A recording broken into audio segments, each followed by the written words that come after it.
YT friends! Andito na naman si host upang update ko kayo at samahan nyo ako sa aking mga adventure ngayong araw na ito. Good morning sa inyo lahat.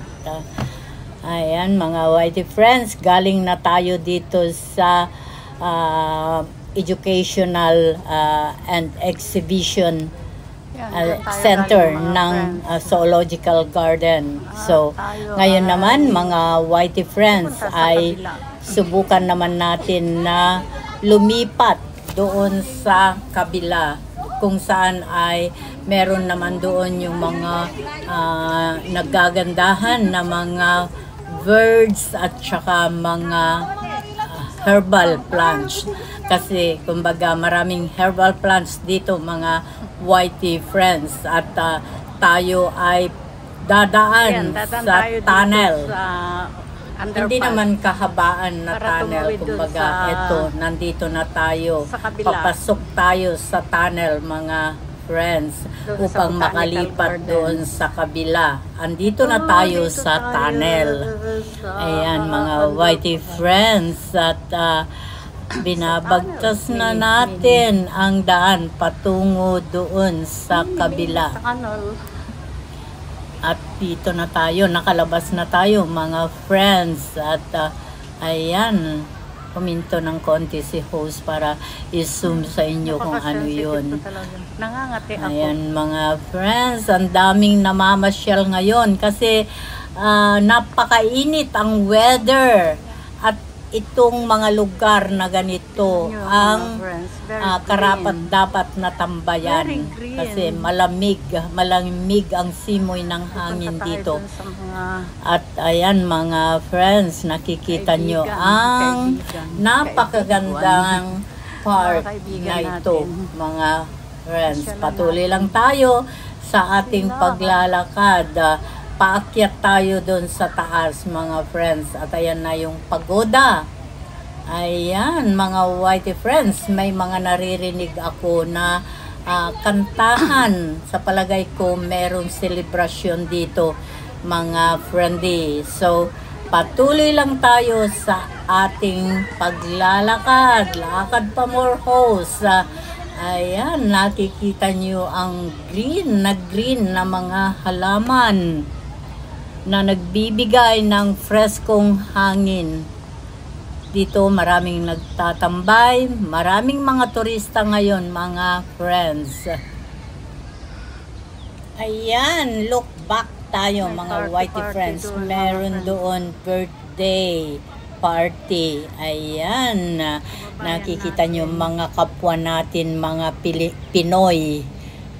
Kapwa natin mga Pinoy, mga friends, ang mayroong celebration ng birthday party. Ayan, ito naman ay napakaganda na mini garden dito mismo sa loob ng botanical garden. Mostly yung mga itinatanim dyan ay pwedeng panggamot. So, patuloy lang si host sa pag-akyat at puntahan natin yung mga ibang tanawin. Bisitahin natin ang ating mga kaibigan dito sa Botanical Garden. At dyan mga friends, may mga birds din dyan. So, ayan, patuloy lang tayo sa ating paglalakad, paakyat mga friends.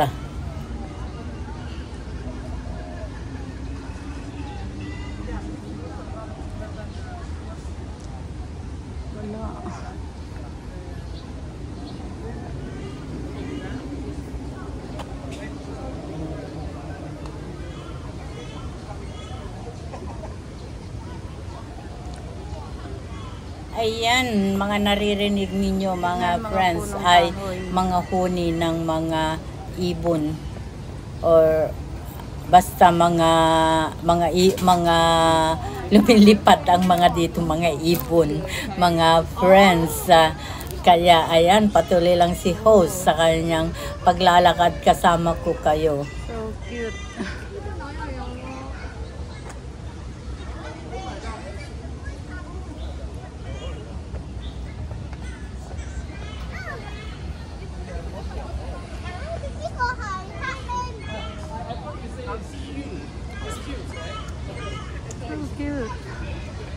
little birds.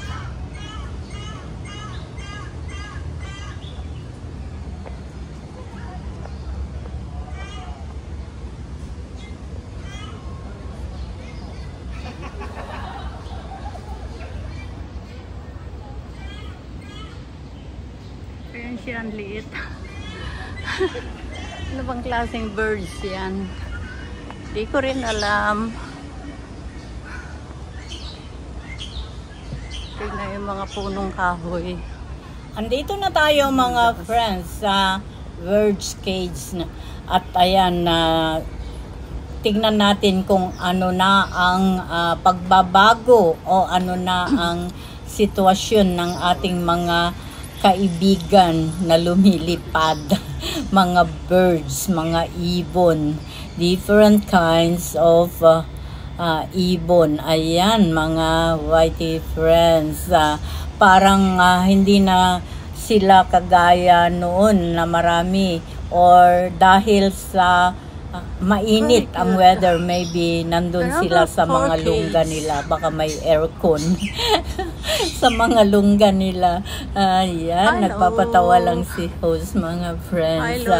Pero okay pa rin, kaya lang gaya ng sinabi ko, hindi na kagaya noon na noon kasi napakarami nila noon, hindi ganito. Ngayon madalang lang.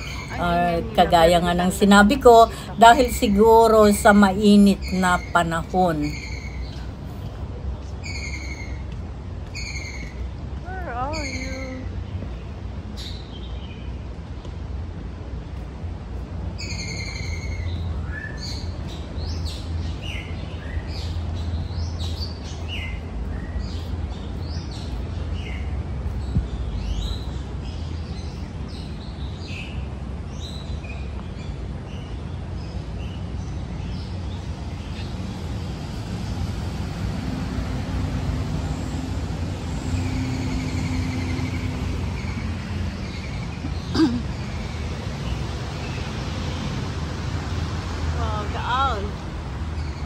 Ang owl yata ito.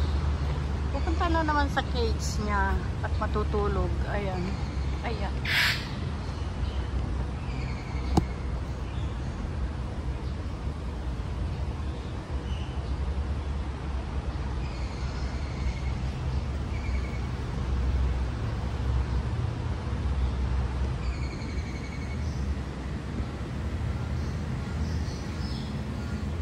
Ang ganda niya, oh. Blue and yellow. Yellow and blue.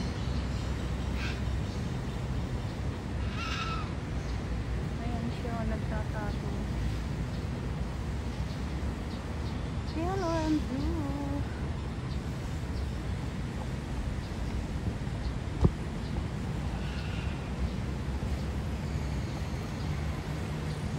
Isa lumipad doon. Kanyang pumunta sa cage. Oo, nagugutom. Nagugutom yata. Nagtago na.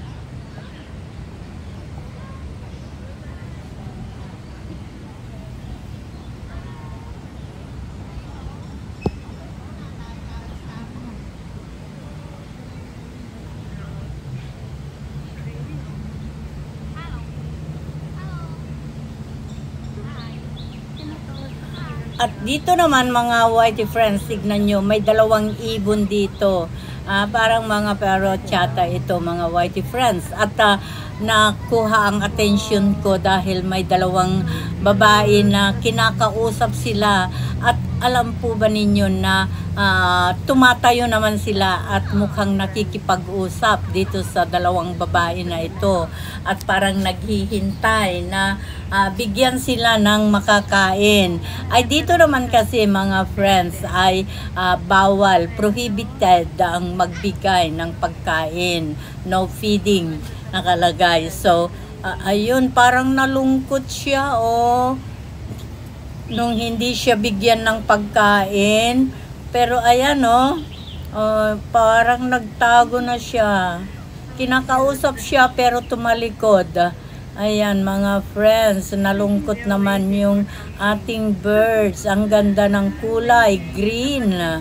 Light green at saka yun, dark green. Ayan, tumalikod na siya. Oh, wawa naman.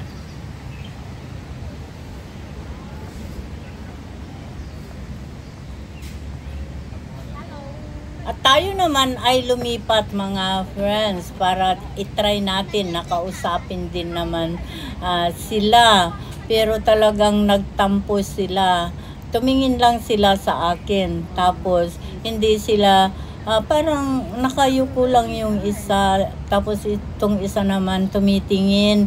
Kaya lang malungkot ang itsura niya.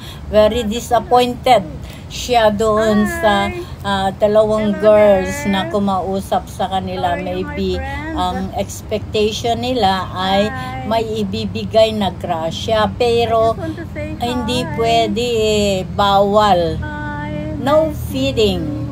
Ayan, nakalagay ang ang restriction at kung magkano ang multa mo pag pinakain mo sila. Ayan, nalungkot naman.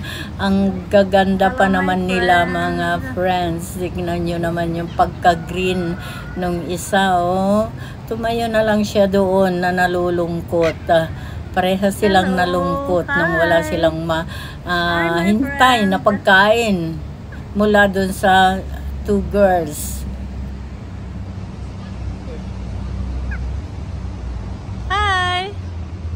Hello. Wow, you're so beautiful, so lovely. Can I see your face, please? You're so cute. From here you see better. I got already. Yeah. You're there. Wow, thank you. Hi, I just want to say hi.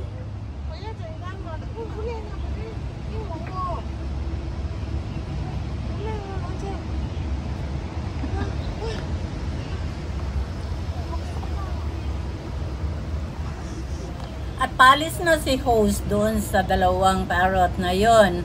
At ito naglalakad na si host pababa at papunta naman ako sa ibang mga kaibigan. Tignan natin kung kumusta na sila. At habang naglilibot si host ay nakita ko itong napakaluwang na nakalagay children's playground, pero wala naman naglalaro at saka madamo.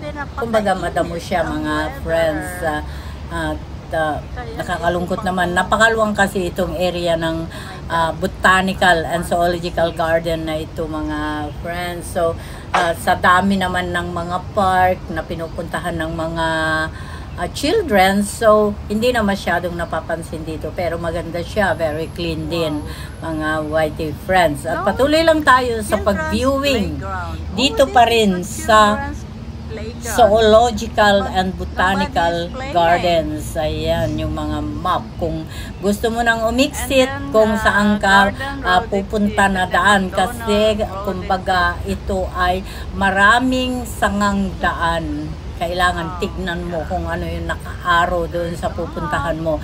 Otherwise, mapapalayo ang pupuntahan mo mga friends. At ayan, patuloy lang tayo sa ating pag-viewing dito sa lugar na ito. Napakaganda, napakasarap umupo lang dito at ayan, magmuni-muni. Ano ba ang imuni-muni natin?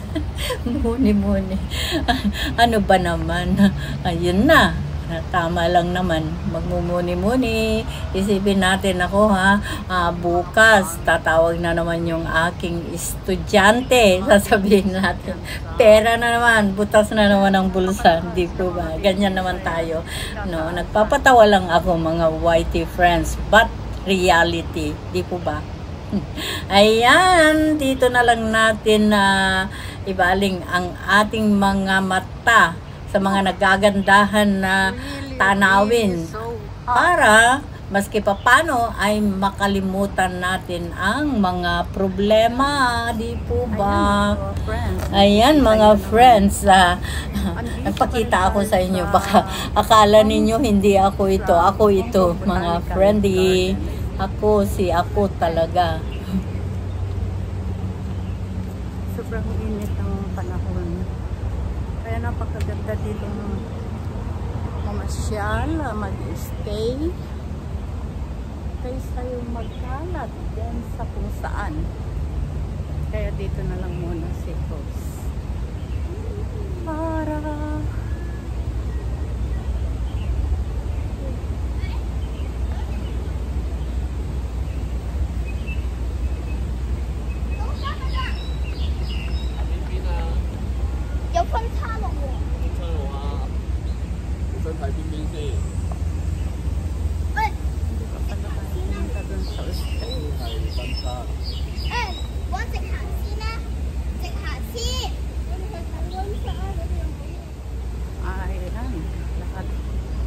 punta tayo dito. Tingnan natin kung ano ang meron dito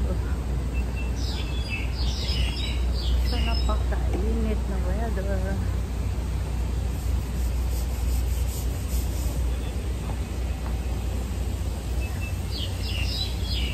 Viewing tayo sa magagandang tanawin mga YT friends, at naglalakad na si host pababa naman doon sa baba. Paalis na tayo dito sa Botanical Garden. At maraming salamat sa inyong lahat mga friends sa pagsama kay host dito sa journey na ito. August 4, 2024. Ayan, naglalakad si host at maraming salamat. Love you all.